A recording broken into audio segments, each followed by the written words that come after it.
Nous allons examiner une série de versets qui montrent que l'homme est spirituellement mort depuis Adam. C'est parce qu'il est mort, qu'il est esclave du péché, qu'il ne peut se passer du péché. Romains 6, verset 23 dit « Car le salaire du péché, c'est la mort, mais le don gratuit de Dieu, c'est la vie éternelle en Jésus-Christ, notre Sauveur. » Ça veut dire que le salaire du péché, c'est la mort. Si quelqu'un a péché une seule fois dans sa vie, il est mort. Adam a péché dans sa vie, c'est pour ça qu'il est mort. Maintenant, on va voir que cette mort, c'est la mort spirituelle. Regardons dans Genèse 2, verset 8. Puis l'Éternel Dieu planta un jardin en Éden, du côté de l'Orient, et il y mit l'homme qu'il avait formé. L'Éternel Dieu fit pousser du sol des arbres de toute espèce, agréables à voir et bons à manger. Et l'arbre de la vie au milieu du jardin, et l'arbre de la connaissance du bien et du mal. Dans le verset 8 et 9 nous disent que Dieu a mis dans le jardin toutes sortes d'arbres bons à manger, agréables à voir, et il a mis un arbre, l'arbre de vie au milieu du jardin, et l'arbre de la connaissance du bien et du mal au milieu du jardin. Continuons. Au verset 15, l'Éternel Dieu prit l'homme et le plaça dans le jardin d'Éden pour le cultiver et le garder. L'Éternel Dieu donna cet ordre à l'homme. Tu pourras manger de tous les arbres du jardin, mais tu ne mangeras pas de l'arbre de la connaissance du bien et du mal. Car le jour où tu en mangeras, tu mourras. Soulignez bien la dernière expression. Le jour où tu en mangeras, tu mourras. Dieu dit à Adam qu'il mourra le jour où il mangera l'arbre de la connaissance du bien ou du mal. Ce n'est pas le lendemain qu'il va mourir, c'est le jour où il mange qu'il meurt. Le chapitre 3, commençons au verset 2, la conversation de Satan, du serpent et de la femme. La femme répondit au serpent, nous mangeons du fruit des arbres du jardin. Mais quant au fruit de l'arbre qui est au milieu du jardin, Dieu a dit, vous n'en mangerez point et vous n'y toucherez point, de peur que vous ne mouriez. Alors le serpent dit à la femme, vous ne mourrez point. Premier mensonge du diable dans la Bible.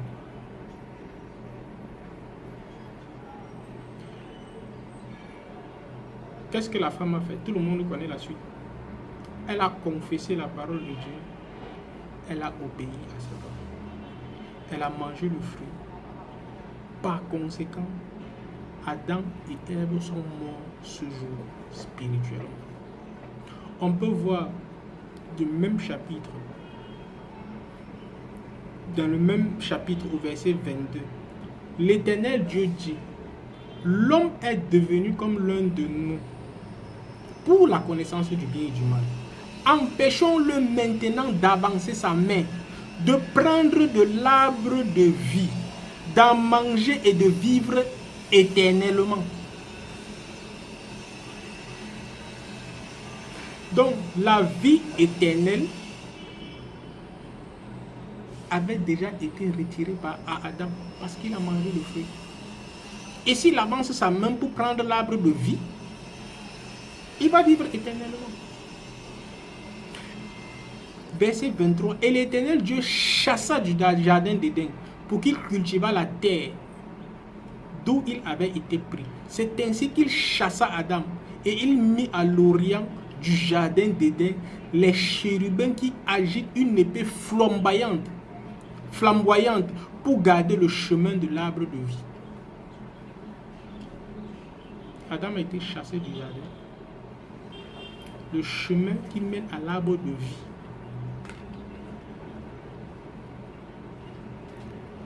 La garde a été montée par des chérubins. Que Adam ne retrouve pas la vie éternelle qu'il avait été perdue. C'est maintenant, et puis maintenant, on comprend pourquoi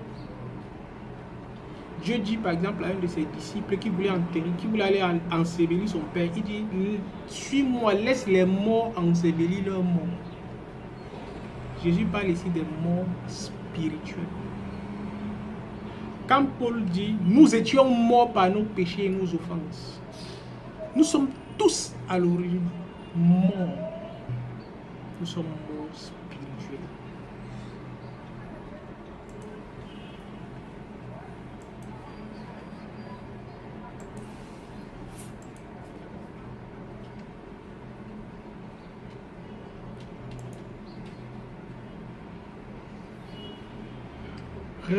Regardons Romains 5, verset 10.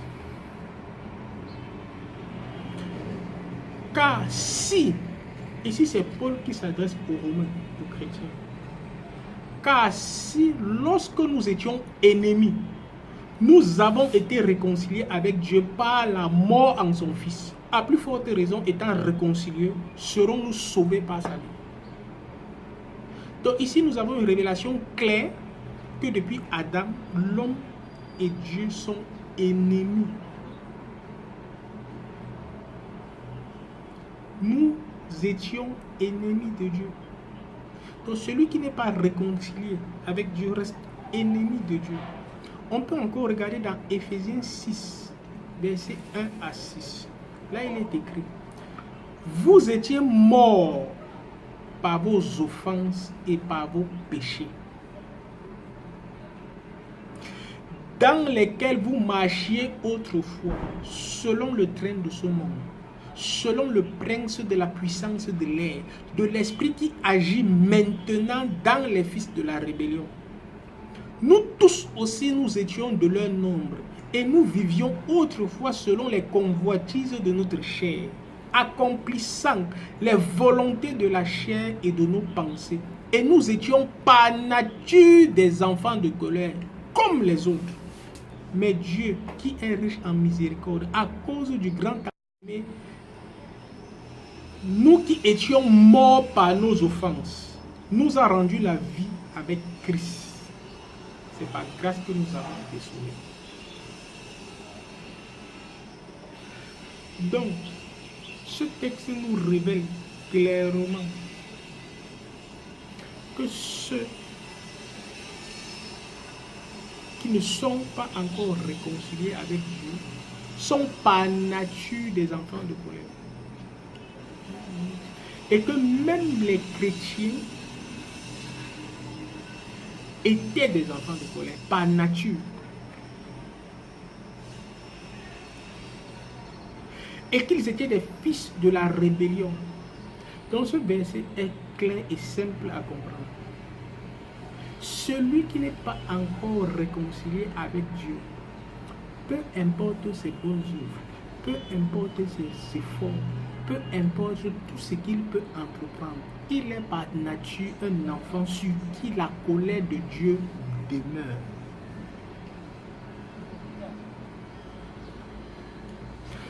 Aujourd'hui, par exemple, nous avons des gens qui essaient de vivre comme des chrétiens, qui essaient de faire des bonnes œuvres, qui essaient de prier au maximum, qui essaient de jeûner au maximum. C'est un peu comme un bouc qui essaie de vivre comme une brebis. Il ne sera jamais brebis malgré tous ses efforts de vivre comme une brebis. Il faut qu'il devienne brebis. Alors il vivra naturellement comme une brebis. Donc, toute la descendance de Adam est morte à cause du péché. Ils sont des fils de la rébellion. Et en eux agit l'esprit du prince de la puissance de l'air. La Bible qualifie le prince de la puissance de l'air, c'est Satan. Et en résumé, ce texte dit, depuis la chute de Adam, nous sommes des enfants de Satan. La colère de Dieu repose sur nous. si la vie ne nous est pas rendue, regardez au verset 5, il nous a rendu la vie. Il n'a pas dit qu'il nous donne la vie. Il nous rend la vie qui avait été perdue en Adam. Christ nous la rend. Ce qui fait maintenant de nous des enfants de Dieu. Donc, les doctrines selon lesquelles tout le monde est enfant de Dieu, tout le monde n'est pas enfant de Dieu. Nous tous, nous sommes d'abord des enfants de Satan.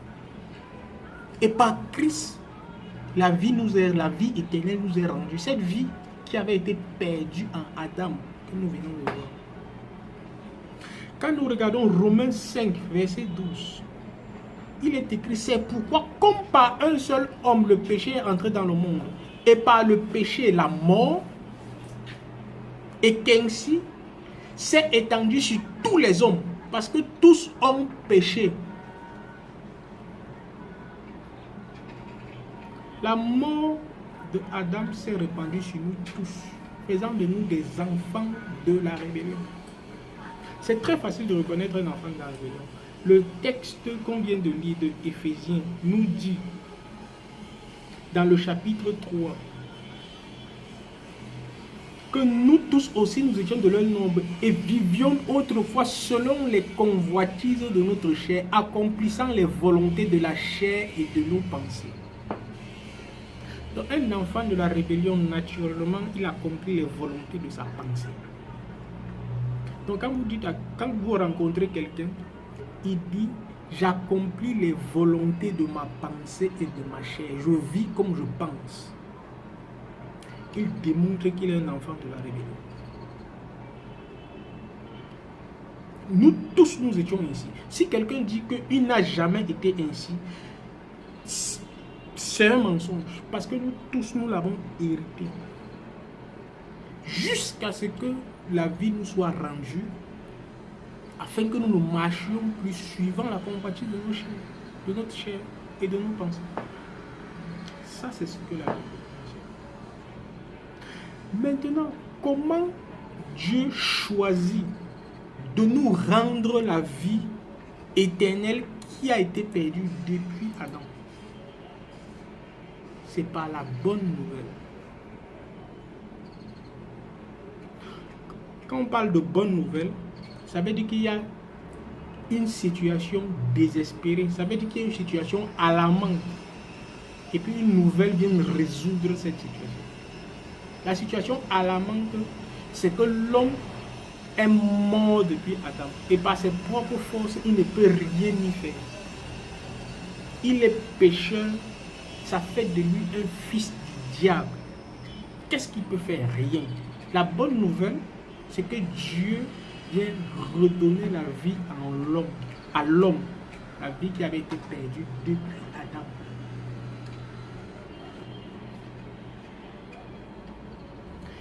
Et il nous donne la vie par son Saint-Esprit. Donc, si quelqu'un n'a pas reçu le Saint-Esprit de Dieu, il appartient à Satan. Il n'appartient pas à Dieu. Lisons dans Romains 8, verset 9. Pour vous, vous ne viviez pas selon la chair.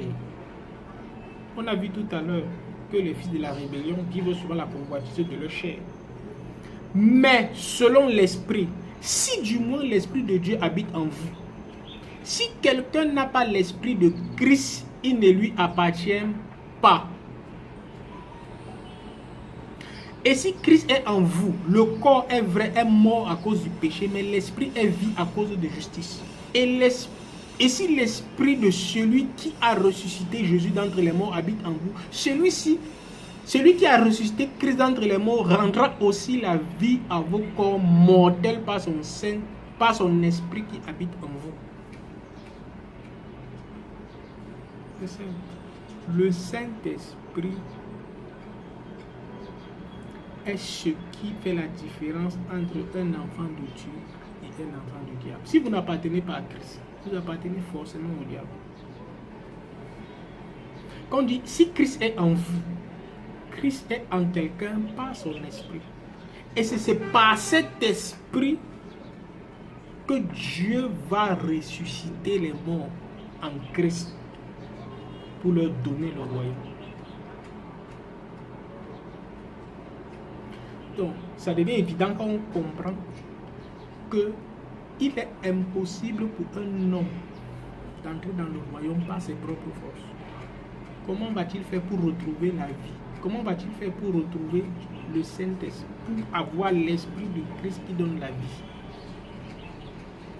Pas étonnant qu'il n'y ait aucun d'autre moyen d'entrer dans le royaume, d'entrer dans le paradis de Dieu. Il n'y a pas d'autre moyen. Soit vous êtes enfant de Dieu par réception du Saint-Esprit, soit vous êtes enfant du diable, vous continuez à marcher selon les convoitises de votre chair et de vos pensées. Romains 8, verset 16 nous dit, l'Esprit lui-même rend témoignage à notre esprit que nous sommes enfants de Dieu. Or, si nous sommes enfants, nous sommes aussi héritiers, héritiers de Dieu et co-héritiers de Christ. Si toutefois nous souffrons avec lui, afin d'être glorifiés avec lui, j'estime que les souffrances du temps présent ne sauraient être comparées à la gloire à venir, qui sera révélée pour nous. Aussi la création attend-elle avec un ardent désir la révélation des fils de Dieu. Romains 8, verset 16 nous apprend que ce n'est pas quelqu'un qui vous dit vous êtes enfant de Dieu. Ce n'est pas quelqu'un qui me dit je suis enfant de Dieu. Mon frère, ce n'est pas quelqu'un qui doit te dire que tu es enfant de Dieu. C'est l'esprit que Dieu a mis en toi qui te témoigne que tu es enfant de Dieu. Si quelqu'un voit des signes en toi, il te dit que tu es enfant de Dieu, c'est bien. Mais c'est l'esprit de Dieu lui-même qui doit témoigner.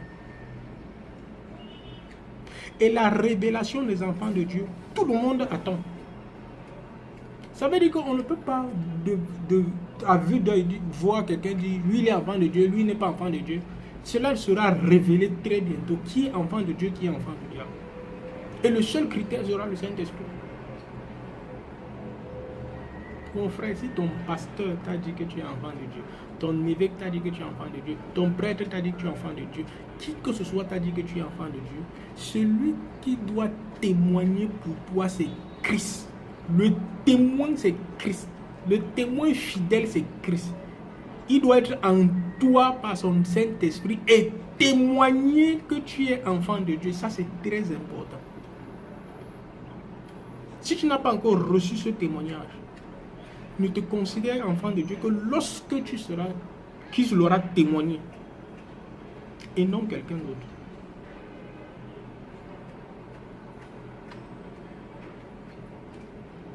Nous avons aussi Éphésiens 1, verset 13.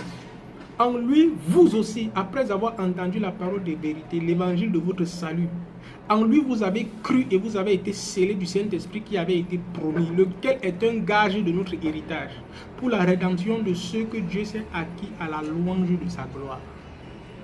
Le Saint-Esprit est un gage de l'héritage. Dieu a promis à ses enfants le royaume des cieux, le paradis, et en gage, il a donné son héritage. Qu'est-ce qu'un gage?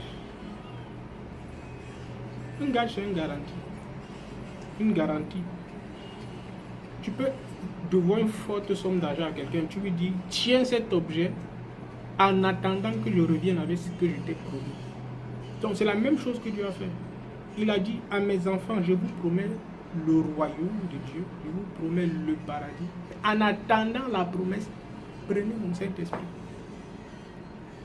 Donc ça veut dire que si quelqu'un n'a pas cette garantie, c'est que la promesse du royaume n'est pas pour lui.